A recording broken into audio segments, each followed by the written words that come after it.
back to another episode of the Wet Dreams podcast. I'm your host, Jose Gonzalez. I'm a mental health counselor and a sex therapist, and I also work with guys with out of control sexual behavior and couples with sexual dysfunction.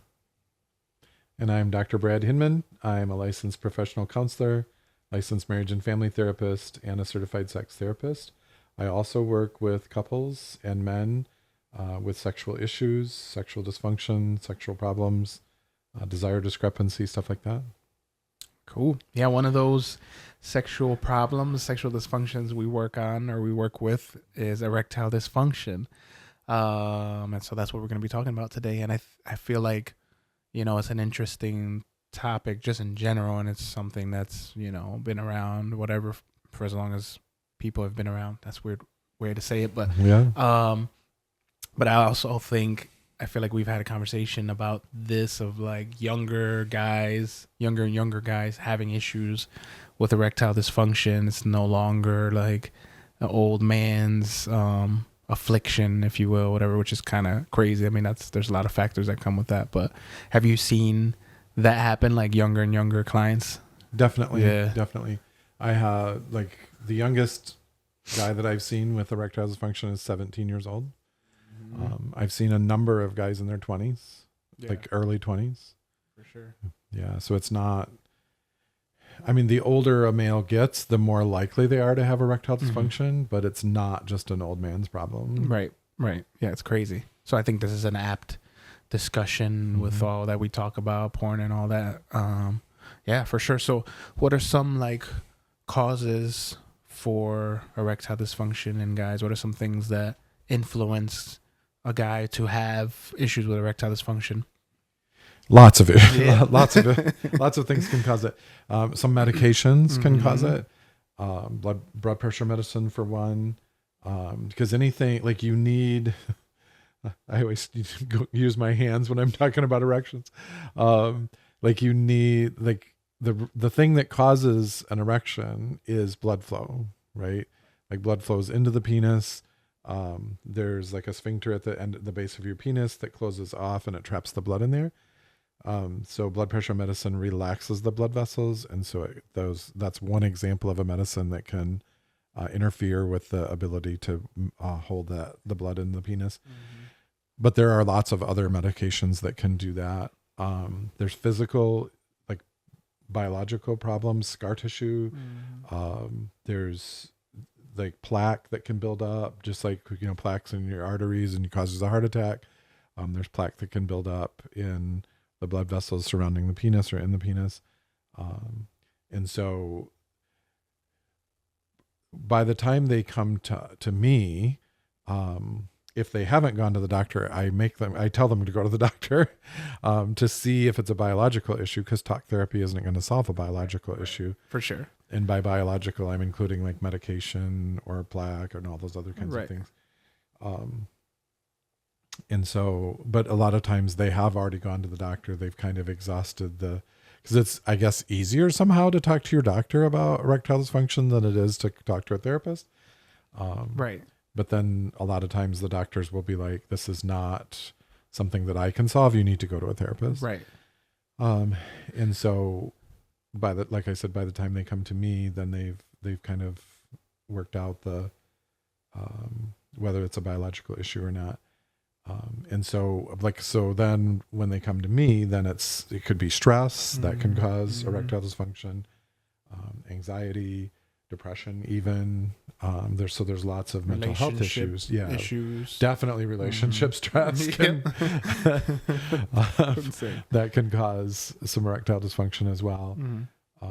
So often then what we do, or what I do, and I'm assuming you do the same thing, is like if we can solve that problem, like relationship stress, for example, if we can solve that, then your ability to have an erection and maintain an erection might come back. Right. And it's true. It's easier. And I guess that's maybe globally, I feel like it's easier for people, and in our case, guys that come in, to understand the medical component of it, or like blood pressure, you take medication. If it's this like this medication that you are taking that's doing, you stop taking the medication. If it's this like the whatever, like you you can get the physical part. It's the mental, emotional, relational thing that's a bit harder to grasp, I think, for guys. And again, I think for a lot of people, it's like easier to be like, well, I broke my arm and then I can just put in a cast, 6 weeks, whatever. Like, it's pretty straightforward. But the mental part of it's definitely different. Right. And that is correct. They think that it's going to be an easy fix problem. If I'm having erectile dysfunction, give me a pill and then it's going to go away. But like a mental health issue, relationship stress or whatever, it's going to, that's a longer road, right? And so people don't want it to be that. They want it to be something easy to fix, Right. If there's plaque, get the plaque out of there, and then I'll be fine. Right. Exactly. Yeah. Just let it get it out. For sure. What also comes to mind is going back to some of the causes I've had a fair amount of, like surgeries can affect erectile dysfunction, like prostate cancer or whatever. That's kind of prevalent, having some issues both with incontinence and peeing and that kind of stuff, but also with erections that can have an effect, because then there's the pelvic floor muscles coming into play. So that can that can affect people's erections as well. And like the prostate is, I mean, my understanding is like it's kind of like a cheat sheet kind of thing, whereas females don't have that prostate there. They have a more developed like pelvic floor.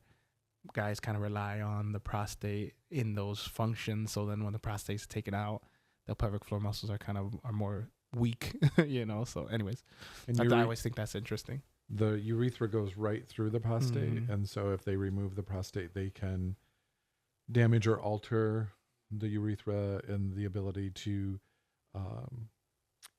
so often like prostate surgery, I think they're getting better at it, but that was a death sentence for erections. Right. If you had prostate cancer. Yeah. Testicular cancer is another issue that can cause erectile dysfunction as well. We have, like most guys have 2 testicles, so you can live without one. You can even continue to make babies with just one. But that can also cause erectile dysfunction. Some of the like scar tissue again, or the radiation, if you've done that, or chemotherapy, that can damage those blood vessels as well. Right.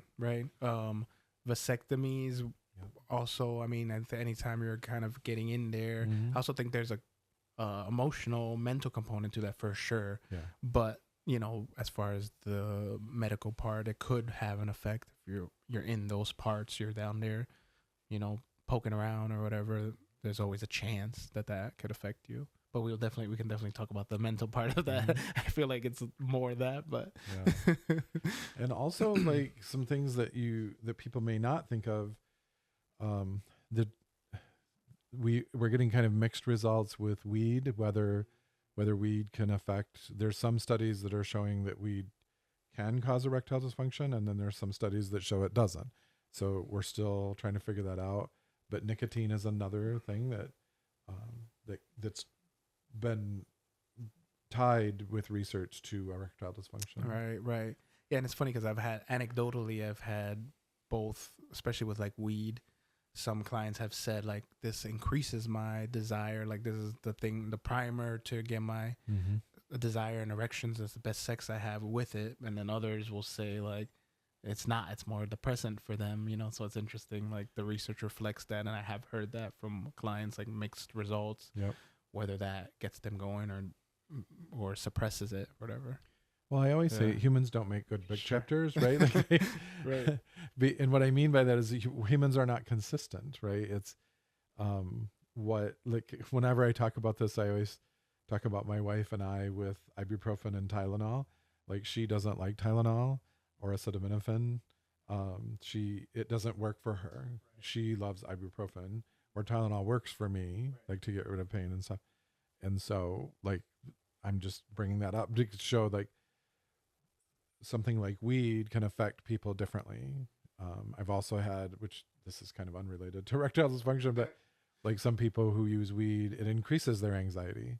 And some people use weed to get rid of their anxiety. So people are just inconsistent and they're variable. Definitely. You definitely react differently. Well, and the same with alcohol. They talk about whiskey dick, where it's like you drink a lot of whiskey and then you can't get it up. You know what I mean? Like that's like a whole thing. But again, for others, it may loosen them up and have more relaxed, better erections, more relaxed sex. Who knows? It reacts differently. With alcohol, I wonder, and I've not seen research that necessarily backs this up or refutes it, but I think with alcohol, a little bit helps with impulse control, right? So a little bit's going to help, but too much, it's going to have the opposite effect. Yeah, right? yeah, I think so. Yeah, for sure. I would be interested in the research on that, specifically with sexual things. But I have heard that there's a turning point where it's like, okay, now it's just sloppy and just like I'm not even there in physically in the act. Yeah, that's interesting. But then that again rolls into then our next part of the mental component, because I think with alcohol or with some people will use those substances or whatever to relax themselves or to feel not as anxious about a sexual experience, whether it be with their partners or new people that they're having sex with or whatever. There's a huge mental component to erectile dysfunction as well. I mean, I'm sure you've seen it. I mean, we've both seen a ton of it for sure. But yeah, what do you think?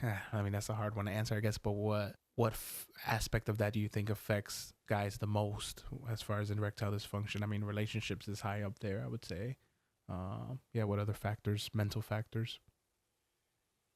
I think stress, but I'm including stress in like relationship distress. I just think stress has a profound impact on men's ability to maintain an erection, because that's another thing that I guess bears repeating, is that erections are complicated. We think that it's simple and easy because we've been doing it for a long time, right? Getting erections, Right. But it's a pretty complicated process, and anything that disrupts that process, it's going to result in not a good quality erection. And so, like if you're worried about whether you're going to continue to be in a relationship with this person, it's hard to maintain an erection while you're having sex with this person. And so I've seen that over and over in my clients, right, where they're complaining to me that they're not either not getting good quality erections or not being able to maintain that erection. Both of those are erectile dysfunction. Right. But and then in the next breath, they're like, we did this thing happened in our relationship, and I'm not sure we're going to stay together. And I'm like, Right. well, of course you're not going to be able, yeah. right? And I've used the illustration with clients before. It's like you're putting your penis in this mousetrap, and then you're wondering why you can't stay hard, like, right? Mousetrap. Well, because your partner gets calls you names, or you get in fights, and you get in these really intense fights, and so you're at each other, and so it's like you're putting your penis in a mousetrap, right. And so then of course you're not going to be able to vulnerable and open if your relationship isn't good, of course. Yeah. So it's like I tell people, I'm surprised that I would be surprised if you could maintain an erection. Right. Well, another factor too in relationship specific is like infidelity, for example. Sometimes I mean, there's definitely that danger, and it enhances guys' sexual experience at times, that like getting caught or whatever. But I definitely have heard, having trouble with erections because you're cheating on your partner, because you're doing something that's not within your relationship, and then that affects partner's arousal negatively, because of like, I shouldn't be doing this, or like, well, my partner's gonna feel bad, blah blah blah. That can be part of it as well. Again, it affects differently some, but that's one. Internalized guilt and shame, right? Because if you're doing something that you shouldn't be doing, or you've decided that you shouldn't be doing, then that can affect your relationship. But also, kind of the opposite of that is true, where, like, if you, for example, if you're habitually looking at porn, and then you go to have sex with a human, your brain is like, that's not the way we're supposed to be doing that. Right. It's not what we supposed to do. be looking at our phone and masturbating, right? And so that can cause erectile dysfunction as well, is you're not doing what you've trained your brain to do consistently. And so you're kind of stepping out of the box or whatever. Right. And so your penis is like, nah. That's not how it works. It's not what we're supposed to do, right? Right. So, And even as simply as maybe porn isn't part of it, but guys who just masturbating in general, you get used to, whether it's you're laying on your back or the pressure of how you masturbate is a lot looser, stronger than your partner, or like how you masturbate, like you're moving versus your partner moving. Like it's all pretty sensitive. It could be or overstimulation of like this is too much sensation and like whoa, like, and you can't maintain the erection. You know, again, it's like you said, like I think we like to think it's like just like your penis goes up, like simple, and women are the ones that are like complicated, like all these it's internal and all these parts, but it's similarly it's not simple always for guys either, you know. Yes. And so you talked about masturbation, and so then I have to tell the story. Of course, I figured you would. I got you a layup. Right, yes. So I love telling guys, like if we're talking about erectile dysfunction and stuff like that. And so then I ask about masturbation, because that is one of the things that I need to know as a sex therapist is your erectile dysfunction universal, like every single time, or is it you can have an erection while you're masturbating but not with your partner? And so if the erectile dysfunction is consistent with they don't get a good quality erection while they're masturbating and they don't get one with their partner, then I ask them about at night. Do you wake up with an erection at night? But that's not the story I wanted to tell. Side thing. Yes. You're good. So when we're talking with guys about masturbation and erections, I like telling them you're masturbating incorrectly, because they are masturbating incorrectly. So when they masturbate with guys, you move their hands, right? When you're having sex, you're not moving your hands. Right. You're not doing this motion. Your partner go. You're generally moving your hips and holding on to your partner, perhaps, right? And so those are different motions, and it you can mess with your brain, right? You're not doing it correctly. Right. And so in sex with your partner, sometimes you'll have to move positions. You change, right? You get on your knees or you get down, you put your elbows, whatever. Right. Sometimes you have to stop and put a condom on, and then that can cause people to lose an erection. And so I've worked with guys, like when you're masturbating, stop masturbating and put a condom on. Oh, it's a waste of condom. Well, you're not having a good quality erection. So we need to fix it. Right, Exactly. And so do some of the same things that you would do if you're having sex with a partner, but you're just by yourself, right? Yeah. So change positions while you're masturbating. So stop in the middle, get up and change positions or something, right? Or roll over or whatever. I don't know. Yeah. And so because you're doing the same things that you would be doing while you're having sex. Right. I feel like that's a very common one, the change in sensation that I've heard often of, like, guys, when you masturbate, it's just a straight line like this, like you're stimulating the whole time, straight line. But sex is more often than not, it's not like that. Right. There's some interruption, some, slowing down period, whatever, I feel like that's super common. I've heard with guys like that. They're just different experiences. So practicing that. Yeah. Yep. So masturbate like you're having sex. So move your hips, right? Right. Keep your hands still to the degree you can. Right. For sure. Yeah, definitely. Yeah. Definitely. So how about, like, switching gears a little, still in the same realm, what about body image? Do you feel like body image can come into play often? We talk about, again, like, not like shit talking anyone, but we know the body image in females, that's a big thing. I feel like we don't talk as much about body image in guys. How much does body image come into play with erectile dysfunction, do you think? It's huge. It's a huge factor. I think that, so body image issues with men can show up differently than they do with women. Surprise, surprise. And so like with men, it's more like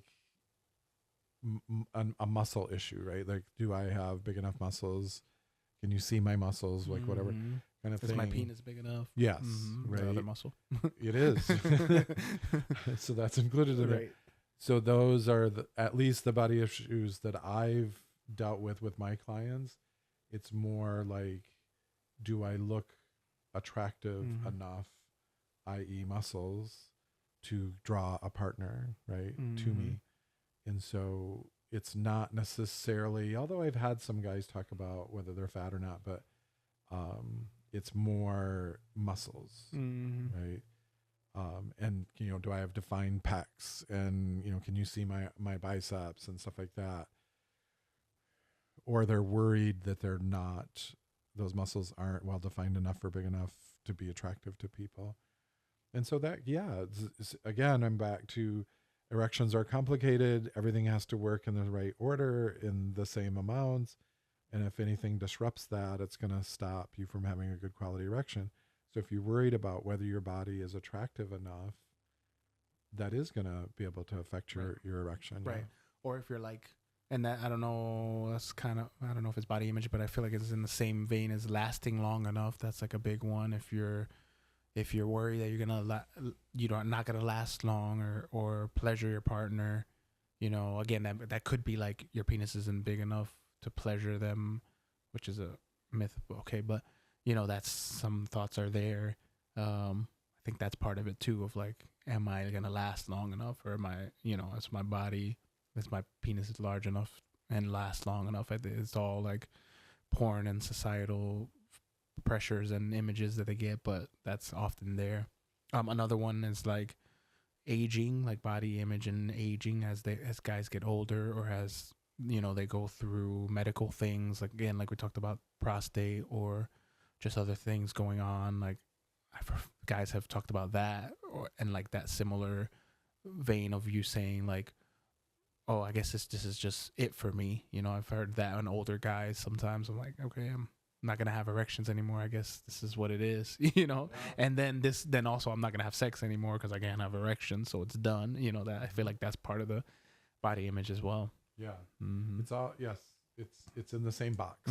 Right? It's all mixed up. Yeah, definitely. Yeah, for sure. And it's tough. I mean, again, I think societally there's this emphasis on the guy. I don't know, there's this idea of a guy, this ideal or image of a guy has to be hunkin' dude, Henry Cavill or freaking Thor guy. Like, he has to look like that and have all these muscles, but then has to perform and pleasure his partner, have the partner screaming out of her mind, and you have to last an hour or whatever is long. I don't know what's long, but and like all of that stuff, you have to be that, but then also you have to be emotional and be, like stimulate your partner in that way, sensitive, but then also strong, and then also like fuck like you're amazing. Like it's like all these things, like like of course you're not gonna meet up to those. It's perfect and it's not realistic, And the more of those things that you're worried about, the less likely you're to have an erection. Exactly. right, exactly. If you're thinking all those things while you're having sex, then that's the problem, Game over. For sure. Well, also another, throw on, you have all those things, and then another thing that comes to mind is sexual trauma. If you've experienced sexual trauma and like you haven't worked through that or whatever, you may be reacting to things you don't even realize is happening, like that you've had from the past, or like your experience with sex that you've had that's coming now in the present. I don't know, or like you were used to rough sex all the time, and now with your spouse or whatever, you're like, I don't know why I'm not having an erection, because it's just different. This is what you're used to. Not saying rough sex is bad. It's just you're not aware of those things, with all the factors that could come into play. Yeah, it's so what you were talking about there at the end. Like if you're used to that, so that's back to what I was saying before about like habitual stuff, right? Like whenever we keep repeating an action, we're training our brain to expect that same reaction the next time. But also sexual abuse is a huge issue, because there's a book called The Body Keeps the Score, right? And I love that title because it's true. Like we have muscle memory, we also have emotional memory, right? And so you can be reminded of the abuse at the most inopportune times, right? It could be an action, it could be a smell, it could be a touch, it could be anything, right? A sound that you hear can bring back the flashback of the abuse, and then that's going to disrupt your erection, because the abuse is not sex, right? It's violence, and so I really think I don't like the term sexual abuse, or even a term that I hate even more is sex with a minor. Like, right. It's not consensual. It has to be consensual. And a lot of news like stories that it'll say this person was arrested for having sex with a minor. That's not sex. It's violence. Yeah. Right. Right. And so anyway, okay, let me get off that soapbox. But I'm finding with a lot of my clients, there is a history of sexual abuse there. And so that's not been disclosed. They may have never told anybody except for us as their therapist that they were, that they were a victim of sexual violence. And so that can have a profound impact, especially if the client is a heterosexual male, but the sexual abuse happened with another male. That really gets in there and can mess with the guy's mind as well. And so, like, all of these are factors that can impact their quality of their erection. And it's not like you're laying there thinking about it while you're trying to have sex. It's the memory or the thought like intrudes and kind of takes over and messes up the equipment so it doesn't function properly. Right, for sure. Yeah, it's like short circuiting everything, and you don't even know why or what's going on. I think that's the general feeling. It seems like guys that come in, especially early on, it's like, I don't know why this has happened. Like, it's like very confusing and very like unnerving. Like, something's happening, and I don't know why this is happening. What the heck is going on? Like, and it sucks. It definitely sucks. And I think that guys, like, I mean, and probably humans rather than just guys, but when we see a problem, we think that there's one cause to this problem. We think there's like a linear relationship of cause and effect, when really, like, the longer we do this job, the more we realize there could be 12 things that are impacting this one thing. Right. There's never really one. Yeah, Just one. Right. I can't think of any. And to varying degrees, right? These 12 things kind of, it's like an ingredients to a cake or something, right? There's more than just one ingredient. And so there's lots of variables that we have to work with when we're dealing with clients. And I'll often say to clients, like, let's just change one thing at a time and we'll see. But ain't nobody got time for that, right? I just want to get it fixed. They want a solution in 37 minutes, right? Yeah. Right. And then do all the things, and then now you don't know which one actually helped. Right. Or why, or like to what degree, or how much, or whatever. Yeah, for sure. So it can be an impatient process for people of changing one thing at a time and kind of adjusting and seeing, how did that work? Did it work? Did it not work? And also, just because it worked in one situation doesn't mean it's going to work in the next situation. Right. Because you might be thinking of something else, or you might have had a bad day at work or whatever, and all that stuff's kind of swimming around in there, right? And so, but it's hardly ever just one thing. And when they come to us, it feels like they want a one thing solution, right? So, right. brush your hair before sex and everything's going to be fine. Magic. Right. Exactly. Yeah. Well, and it's like another thought that came to my mind too was like, oftentimes you'll have like, there's that dynamic of then they feel bad for their partner, or like their partner's not getting the sex that they think their partner, again, it's like that performance kind of mindset. I feel like their usefulness, or they need to perform for their partner and get their partner off. So their and sometimes probably partners are frustrated too, of course, of like, yeah, I haven't had sex. We've done other things maybe, but haven't actually had intercourse.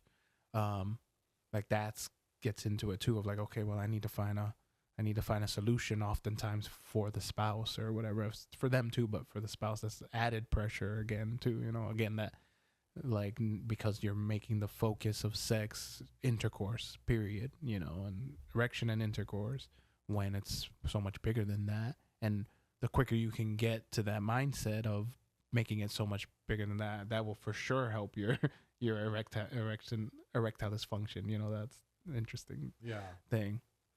It's way more complicated than what people think, but it's also simpler to the degree that like things can get disrupted and things can not work the way that they're supposed to work.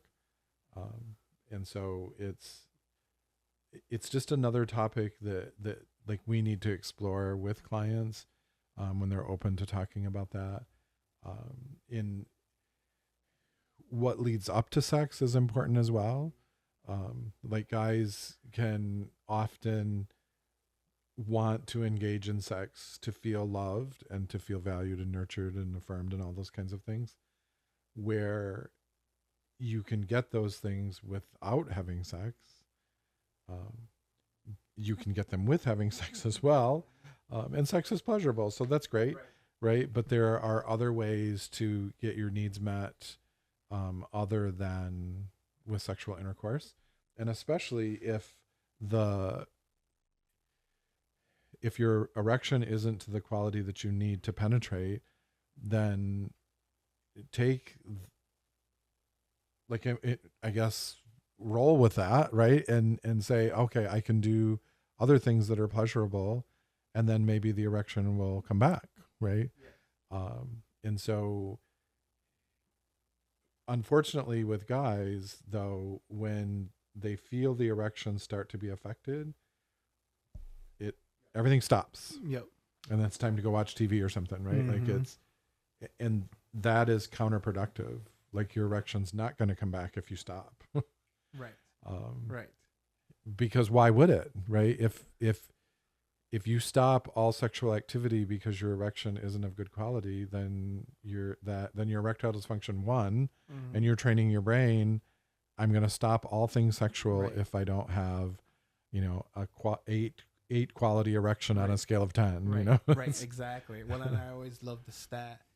I think it's like 85% of couples, when they stop being sexual after 60, something like that. I'm gonna butcher it, but after 65 or something, 85% of the time it's the male's decision to stop being sexual. And I think it has a lot to do with this erection piece. Is once you lose the erection, then you cut everything off, and that's a lot of what we're trying to teach our guys, of like, okay, and level set for them, like, okay, maybe your expectation is that you have, or say you need a 9 level erection to penetrate, but more than half the time you have like a 5 or a 6. Like, okay, you can work with that. Like, it's not 0. Like, but there's that mindset, the all or nothing, of like, if it's not enough, an erection enough to penetrate, then that doesn't count, or like, might as well stop everything. You know what I mean? Right. Like, it's getting them out of that mindset of like, there's levels, it's a spectrum. Like, okay, maybe you don't have a strong enough erection to do anal, which requires a strong erection, but you could do everything else but that, or not a penetration, you could do everything else but that, whatever, it's like finding the gray, I suppose, Yeah. And it is usually the man that stops having it. Like if it's a sexless marriage, which the guidelines for sexless marriage is, I think, less than 10 times a year or something like that. And so if it's a sexless marriage or sexless relationship, it's typically the guy that's decided to stop that. Probably because of poor quality erection, right? Like, for example, I don't play Scrabble with my wife because she always wins. Why am I going to play a game that I'm not going to win at? Right. So if you can't, if my erection isn't good enough, then I'm going to stop playing the game because I'm not going to win. Right. So Scrabble's a good one. Yes. But it's just funny because we don't like flip that with work. Like, let's take a work thing. Like, if you don't do great at a project one time, do you then quit your job and go find another job? Like, entirely, that with this one task of your job you're not great at, or you failed this one project of 20 projects a week that you do, whatever, like, okay, throw it all away, and you're like, you're gonna just quit and never work again, like be unemployed too. Right. Like, that is not even just like quitting, you're like never working again. Yeah. You know what I mean? Like, or with food, like you burned the toast, so we're never gonna make food again. I'm like, never gonna eat toast again. Right. And anyway, you're never gonna make any food, Right, not even just toast. It's crazy. It doesn't apply, and I like doing that with clients. I Yes. like picking up their logic or their words and putting it in a different situation to kind of show them this doesn't make sense. It doesn't. Right. Like what we're doing, and encouraging guys to, so you didn't have a good quality erection this time, do other things that are pleasurable for you guys, right? It shouldn't boil down to one number, and we're saying number because we have clients grade their erections on a scale of 1 to 10, right? So it should not, all of your sexual or relationship pleasure should not boil down to one number between 1 and 10. Yep. And it so often does. Yep, it does. So often. So what would be some of your strategies we can leave for guys that might be struggling with it, whether it be not as strong an erection as they would like, no erection, whether it be global, no erections ever, versus erections when masturbation, and not with, I mean, I'm saying a lot, so like there's not just one strategy for all, but those are just some examples of the guys we see. What are some strategies that we can give? I could talk about this for probably 3 hours. There's so many strategies, right, and so many different clients. One of the ones that it seems like the one I'll talk about is, and I've had some success working with guys with this, like, is, I call it like you've heard that, like training your dragon, like I'm training your penis. Right. How to train your penis. Yeah. And so I'll have them start to masturbate and stop for like 3 seconds and see how quickly their erection starts to diminish, right? And then begin masturbating again. The reason I have them start with masturbation and try to tweak some of this during masturbation is because if you're with a partner and you start and stop, it could irritate your partner. Right. So now it's just irritating you. Yeah. Exactly.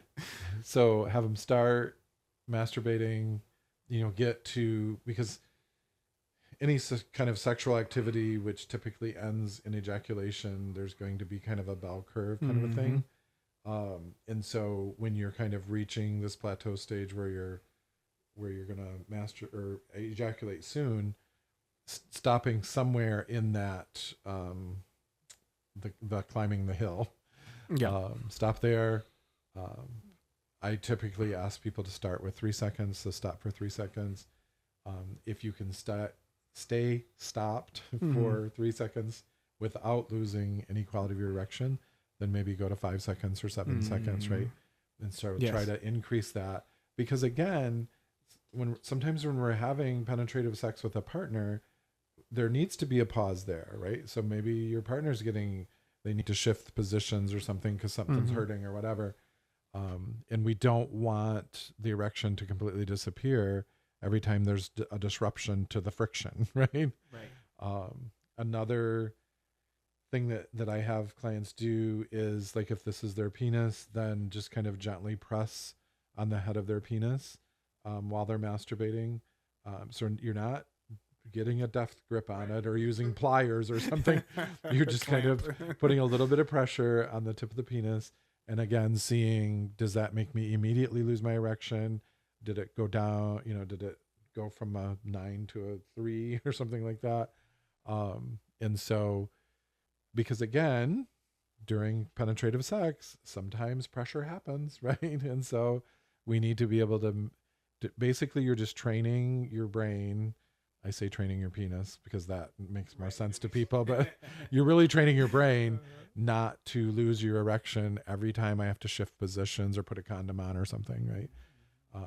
So really that you said, what's something we can tell guys to do. That's something that typically is towards the beginning, as I'll have them start experimenting while they're masturbating. It's very strange to have your therapist go, I want you to go home and masturbate. And I want you to try this. Touch the head of your penis. So my voice is in their head while they're masturbating. That's right. Hey, that's all right. It's what it's for their own good. It's what they're here for. So yeah, exactly. And I try to warn them at the beginning. I'm like, okay, I talk about this all day long. You don't. So to me, I'm more comfortable talking about the quality of your erection than I am talking about the weather. Right. So exactly. Like you're going to hear things from me that you're going to be like, what is going on?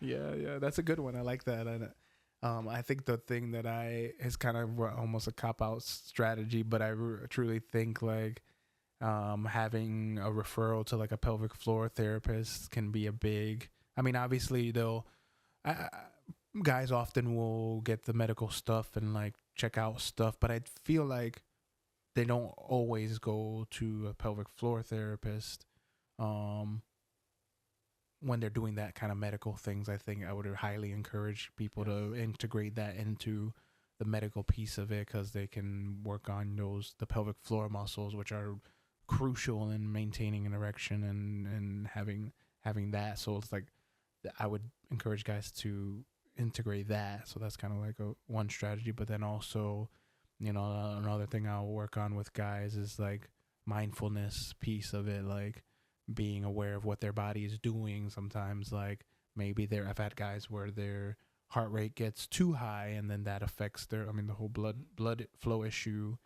That could be part of it. Or like, what's your mind doing? ADHD. Have guys with ADHD that have struggled with it because of trying to maintain their focus throughout the experience, and maintaining the erection that way, so that's one of my kind of first levels of action. It's like, okay, let's break it really down into what's happening in your brain throughout the experience, before, leading up, throughout, after, whatever. Like, let's get the brain piece of it, or like the thought piece, I guess is a big part for me, I feel like people are surprised how much the quality of their erection is tied to what's going on in here, right, in their head, rather than they think it's just they think the problem is centered right here, right in their crotch. And you're somebody much smarter and much more well published than I am has said, like, how did they say, like, your brain is the biggest sex organ you have, or something like that. And I think that's true. Like, it really, a lot of sexual issues are centered in your thought process. Definitely. Right? Dysfunctional thinking and stuff like that. Right. Yep. It's bigger than your penis. Yep, it is. There you go. There's the tagline. A bumper sticker or something. It's bigger than your penis. ED: it's bigger than your penis. That's a good one. We should copyright that. I don't know. I'm sure it's out there. Sweet. Yeah. So of course, those are some kind of initial things, but we always like to hear from you. And obviously this is kind of a hard conversation to have and to talk about, but hopefully guys listening have got something from this episode. It's certainly a tough thing to go through, and it's not easy, so we appreciate you listening. And like, if there's any questions, or like, we'll always have like tips and tricks, and we'll probably have another erectile dysfunction episode. Thanks for listening. Feel free to check out our socials at Wet Dreams Podcast with a Z on everything major: Facebook, Instagram, all that kind of stuff. And thanks for listening. We appreciate you. Thanks, guys. The Wet Dreams Podcast and any content posted is intended for general information, educational, and entertainment purposes only. We are not responsible for any losses, damages, or liabilities that may arise from the use of this podcast. It is not intended as a substitute for the advice of a physician, professional coach, psychotherapist, or other qualified professional, diagnosis, or treatment. Listeners should not disregard or delay in obtaining a medical advice for any medical or mental health condition they may have, and should seek the assistance of their healthcare professionals for any such conditions.